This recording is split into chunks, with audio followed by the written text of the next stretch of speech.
Hello mga ka-hunter, Philippine Coin Hunter nga pala. Ito naman tayo guys sa ating pag-share nating koleksyon. At the same time, nagsasabi tayo ng totoong presyo base sa ating karanasan. So balik tayo dito sa ating tatalakayin na barya. Ito yung 1 peso na 1974. Ito yung pinaka-common na coin guys na madalas nating nakikita sa mga bahay-bahay. Sobrang daming tao na nagmay-ari ng ganitong barya.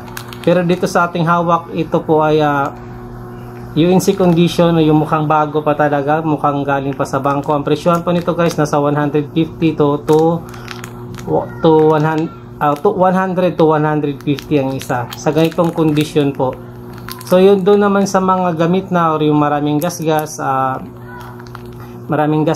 tapos yung hindi nakagandahan ng ang kadalasan bintahan po yung doon guys nasa 20 pababa lang po.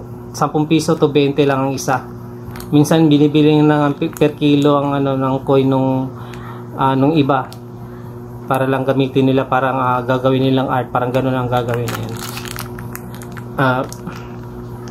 Pag sinabi nga pa lang Filipino series guys, mayroon siyang taon na 1967 to 1974. So yan yung taon niya. Bali ito po pala guys, si Rizal po ito na 1 peso. Ayan. Tapos yun nga, kaya yan nakaganyan kasi gusto ko magiging secure yung collection natin na kahit abutin man ng ilang taon, ganun pa rin ang condition niya, hindi nagbabago. Kaya nakaganyan yan, nakadoble, naka-capsule na, naka-plastic pa. Pero itong plastic na to guys, pwede nyo itong gawin na ito lang yung lagayan ng mga mani. Mayroong 3 sukat yan, small, medium, large. So kung ano yung kasya yun, pwede nyo lang gawin dun sa mga coin yun. Isisil nyo na lang. Yung iba, yung seal, ginagamit yung katol, yun pwede na rin yun. Basta lang masil siya para kung magtago kayo ng barya, hindi siya masasayang guys. Kasi kami, nasayangan kami nung barya. Yung ganito namin, sobrang dami. Tapos pinagsama lang ni mama sa isang bag. Tapos madalas na yung pinaglalaruan. Ngayon na nagiging kolektor na ako, ayun nakita ko nga sobrang parang sayang yung sayang yung panahon na inimbak natin yung pera tapos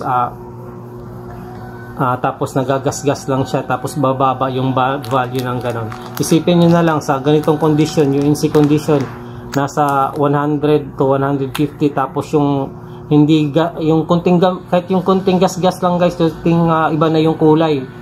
Na siya 20 na lang, ganun na lang ang presyohan, di ba? Ang layo ng diferensya. So halimbawa kung yung mga bagong coin ngayon na itinatago natin, ayun, na lang natin, igaganito na lang natin, isisecure na lang natin para hindi naman pagdating ng araw sayang. Kahit ano pa yan, kahit magiging hard to find pa yan or semi hard to find or magiging common lang siya, pag maganda ang condition guys, panigurado 5 years from now, yung mga tinatago nating barya, mas mataas po talaga ang value niyan. Ayan, maraming salamat sa panonood. Philippine Coin Hunter nga pala. Happy hunting everyone. Paalam. God bless. Bye-bye.